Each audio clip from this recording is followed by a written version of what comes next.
আজকে আপনাদের সামনে এমন একটা মুভি নিয়ে এসেছি যা সত্যিই আপনাকে অবাক করে দেবে। একজন ফুল বিক্রেতা মেয়ে হয়েও কিভাবে সে তার সংসার চালায়, তাই নয় সে তার মাতাল স্বামীকেও পর্যন্ত সামলায়। এইদিকে তার শ্বশুর প্যারালাইসিস অবস্থায় হয়ে পড়ে রয়েছে। সব মিলিয়ে তার জীবনটা এক কঠিন যুদ্ধের মধ্য দিয়ে যাচ্ছিল। আর সে জায়গা থেকে কিভাবে উঠে এসেছিল সেটাই দেখতে চলেছি আজকের এই মুভিতে। তো চলুন বেশি কথা না বলে মুভির গল্পটি শুরু করা যাক।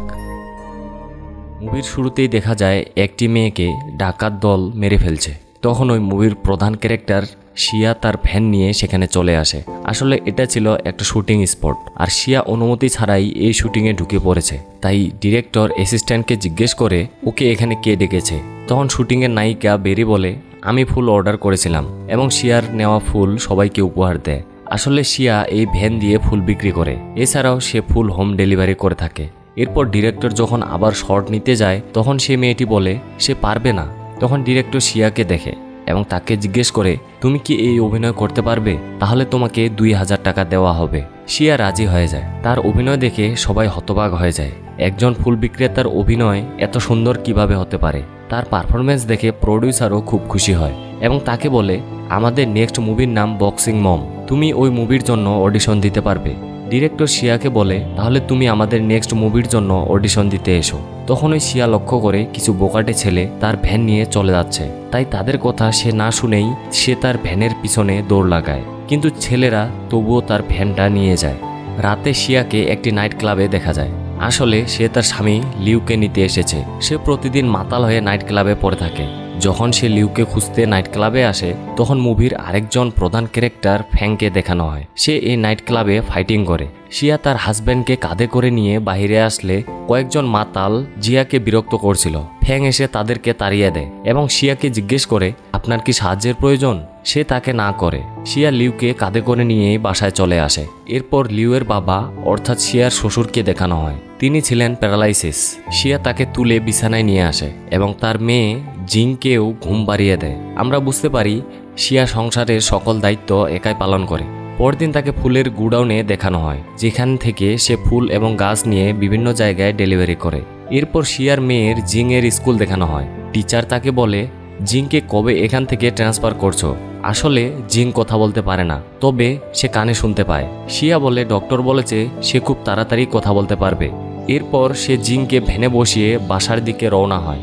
তখন জিংয়ের ক্লাসমেটরা তাকে গাছ বিক্রেতার মেয়ে বলে বুলি করে। তাই জিং রেগে ভ্যান থেকে নেমে যায়। সে তার মাকে ইশারায় বলে, আমি একাই স্কুল থেকে বাড়ি যেতে পারবো, তোমাকে আর এই ভ্যান নিয়ে আসতে হবে না।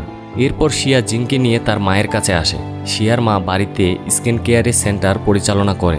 তার মা একজন বৃদ্ধ লোককে মেসাজ করছিল। তখন শিয়া তার মাকে বলে, আমি তোমার সাথে কিছু গুরুত্বপূর্ণ আলোচনা করতে এসেছি। তার মা বলে, তুমি কি তোমার হাজব্যান্ডকে ডিভোর্স দিতে চাও? সে বলে, আমি তোমাকে অনেকবার বলেছি আমাকে ডিভোর্সের কথা বলবে না।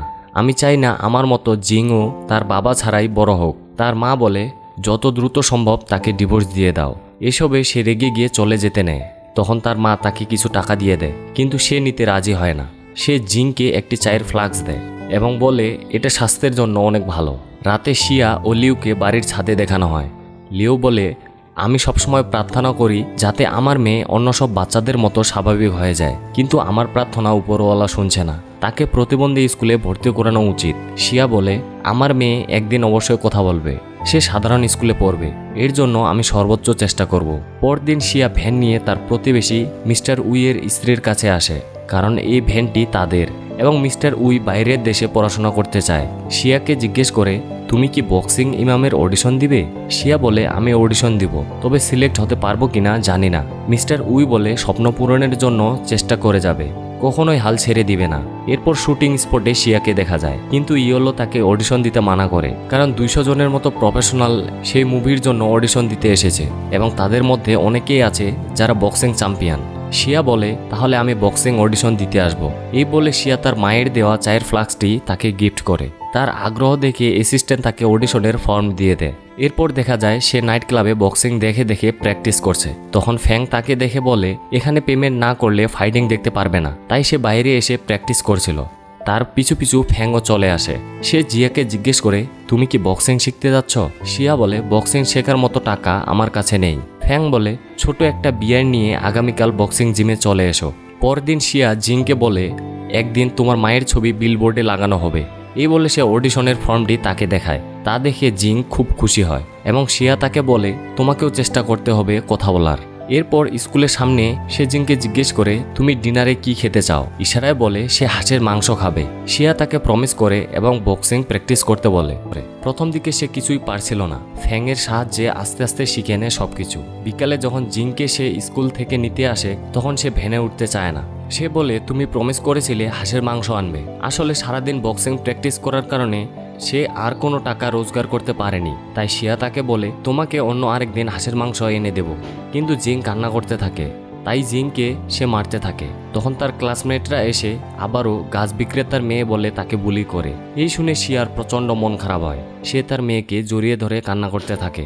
রাতে জিং ও তার দাদা ডিনার করছিল আর জিংয়ের বাবা লিউ নিচে শুয়ে ড্রিঙ্কস করছিল। তখন শিয়াকে ফ্যাং ফোন করে বলে আগামীকাল ঠিক সময় প্র্যাকটিস করতে চলে এসো। শিয়া তাকে বলে বক্সিং করা অনেক কষ্টের কাজ, সে করতে পারবে না। তখন ফ্যাং তাকে বলে চেষ্টা করো, তুমি অবশ্যই করতে পারবে। পরদিন দেখা যায় ফ্যাং ও শিয়া হাতে বক্সিংয়ের কাপড় বেঁধে দেয় এবং তারা একসাথে প্র্যাকটিস করে। এভাবে সে প্রতিদিন কাজের পাশাপাশি বক্সিং প্র্যাকটিস করছিল। এরপর তারা একটি বক্সিং রিংয়ের মধ্যে বসে বিশ্রাম করছিল। শিয়া বলে এই রিংটা কি জন্য ব্যবহার করা হয়। সে বলে এটা রিং নয়, এর মধ্যে মিশ্র মার্শাল আর্টের প্রতিযোগিতা হয়ে থাকে। কয়েকদিন পরে এখানকার বক্সিং চ্যাম্পিয়ন মিস্টার বাউল এর একটি কম্পিটিশন আছে, তোমাকে সেখানে নিয়ে যাব আর বাস্তবে মিশ্র মার্শাল কিরকম হয় সেটা তোমাকে দেখাবো। এরপর শিয়া বাসায় ফিরিয়ে প্র্যাকটিস করছিল। তখন লিও তার কাছে আসার চেষ্টা করছিল।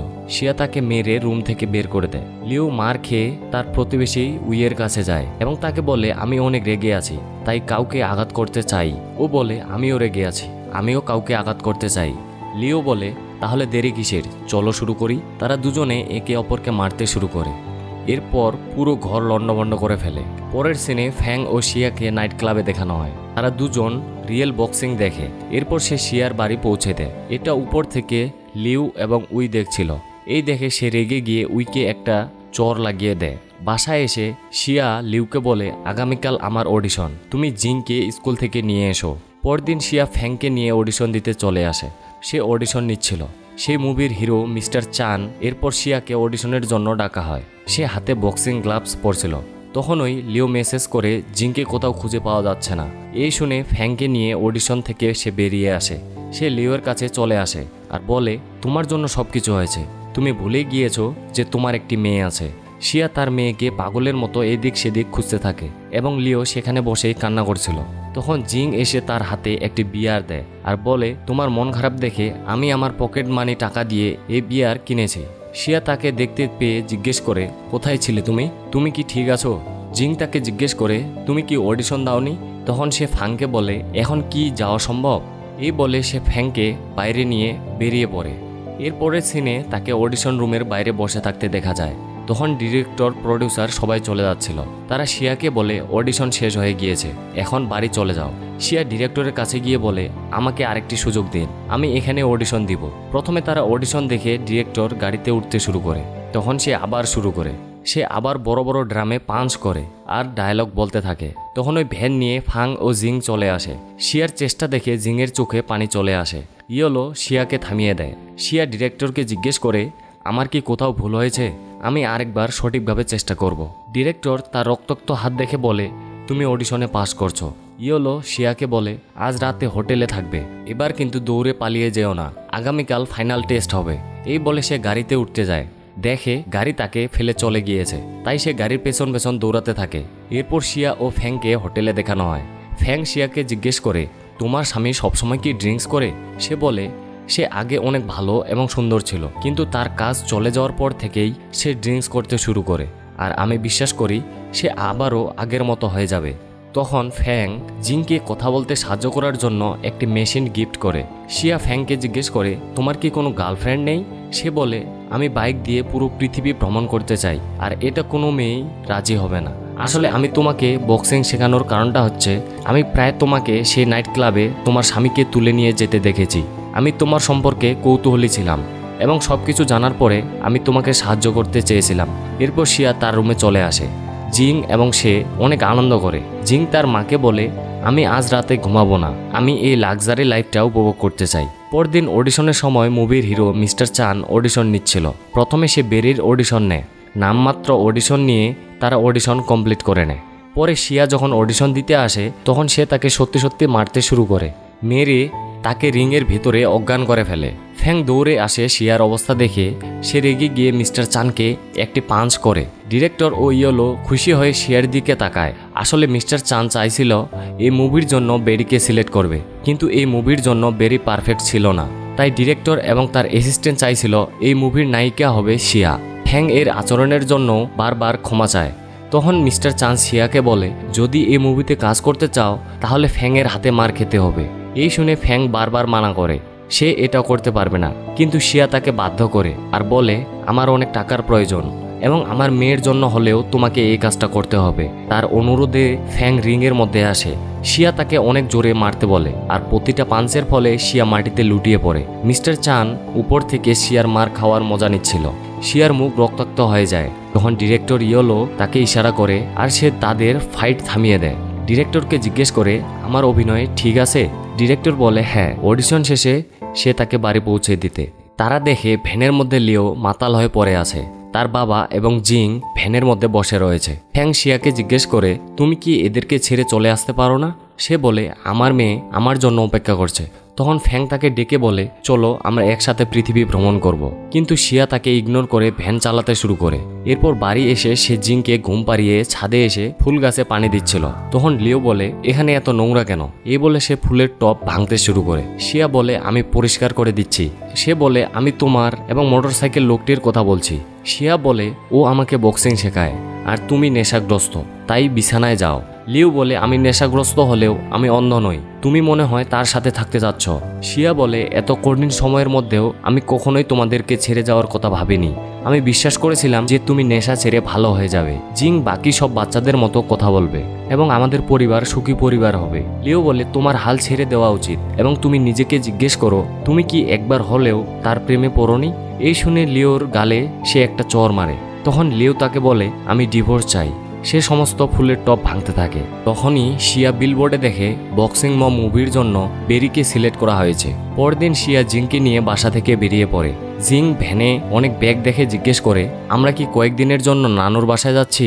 তাহলে বাবা এবং দাদু রান্না করে খাবে কিভাবে? তখন ওই মিস্টার উইয়ের স্ত্রী এসে শিয়াকে জড়িয়ে ধরে কান্না করতে থাকে, কারণ সে ভার্সিটিতে চান্স পেয়ে গিয়েছে এবং সে জিয়াকে বিদায় জানাতে এসেছে। মিস্টার উই শিয়াকে বলে, সব সময় চেষ্টা চালিয়ে যাবে, তাহলে একদিন অবশ্যই সফল হবে। পরবর্তী সিনে শিয়া তার মায়ের কাঁধে মাথা রেখে বলে, যখন বাবার সাথে তোমার ডিভোর্স হয়েছিল তখন একা কিভাবে আমাকে বড় করছো? তার মা বলে, প্রথম কয়েক বছর চোখের পলকে চলে গিয়েছে আর তোমারও চলে যাবে।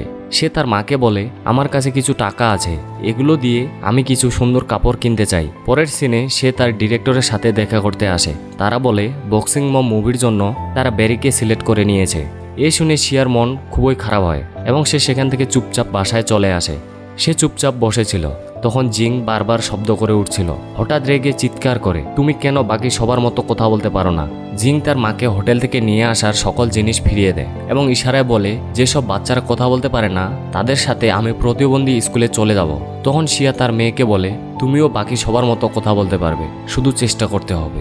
জিং বলে, তোমাকেও চেষ্টা করতে হবে, অবশ্যই একজন বক্সিং মম হতে পারবে। পরদিন শিয়া মার্শাল আর্ট কম্পিটিশনে অংশগ্রহণ করে। সে তাকে কম্পিটিশনে ফর্ম দেয়। সে দিনে ফুল ডেলিভারির কাজ করে আর রাতের বেলা বক্সিং প্র্যাকটিস করে। অন্যদিকে বক্সিং মম মুভির শুটিংয়ের ডিরেক্টর এবং ইয়েলো বারবার বেরিকে দিয়ে একই শট নিচ্ছিল। তারা বেরির বাজে অ্যাক্টিং দেখে বিরক্ত হয়ে যায়। ওইদিকে শিয়া মার্শাল আর্ট কম্পিটিশনের ফাইনালে উঠে যায়। তার বিপক্ষে একজন জাতীয় চ্যাম্পিয়নের সাথে তার ফাইট শুরু হয়। সেখানে দর্শক হিসেবে লিও উপস্থিত ছিল। সে প্রথম দুটি রাউন্ডে অনেক মার খায়। তৃতীয় রাউন্ডে শিয়া উঠে দাঁড়ায় এবং সে ব্যাকগ্রাউন্ডে বলতে থাকে, বিগত 30 বছরে এটি সবচেয়ে খারাপ দিন, কিন্তু আমি মোটেও দুর্বল নই। আমি যাকে ভালোবেসেছি সে আমাকে সবসময় আঘাত করেছে। শৈশবের স্বপ্নগুলো অনেক আগেই ভুলে গিয়েছি। আমি বারবার হেরে গিয়েছি, কিন্তু আজ আমি জিততে চাই। তখন দেখা যায় জিং টিভিতে লাইভ দেখছিল। তাকে হেরে যেতে দেখে সে প্রথমবারের মতো তাকে মা বলে ডাকে। এই শুনে তার নানু হতবাক হয়ে যায়। তখন ওই শিয়া এক পাঞ্চ করে তাকে নকআউট করে ফেলে এবং শিয়া জিতে যায়। ওইদিকে বারবার বাজে পারফরমেন্স দিয়ে বেরি নিজে বিরক্ত হয়ে যায়। দেখা যায় শুটিং রেখে সবাই শিয়ার ফাইটিং দেখছিল। শিয়ার ফাইটিং দেখে ডিরেক্টর বলে, বেরিকে এখান থেকে বের করো, এই মুভির জন্য শিয়াই পারফেক্ট। এই শুনে সেখানকার সবাই প্রচণ্ড খুশি হয়, এমনকি তারা বেরির চেয়ারটিও ছিনিয়ে নিয়ে যায়। এরপর আমরা দেখতে পাই শিয়া তার হাজব্যান্ডের কাছে ফিরে এসেছে এবং তারা সবাই এক হয়ে নিউ ইয়ার উদযাপন করছে। লিও এখন আর ড্রিঙ্কস করে না, জিং এখন স্বাভাবিকভাবে কথা বলতে পারে, আর গল্পটি এখানে শেষ হয়ে যায়। তবে সত্যি কথা বলতে কি, এই গল্পটি ব্যক্তিগতভাবে আমার হৃদয়ে অনেক দাগ কেটেছে। একজন মেয়ে হয়েও সে এত কিছু সামলিয়ে সে তার স্বপ্ন পূরণের দিকে এগিয়ে গিয়েছে, আর এটাই আমার দেখা মুভির মধ্যে সেরা একটি মুভি ছিল। তো যাই হোক, কেমন লাগলো মুভিটি? ভালো লাগলে অবশ্যই একটি লাইক দিও, আর দেখা হচ্ছে পরবর্তী ভিডিওতে।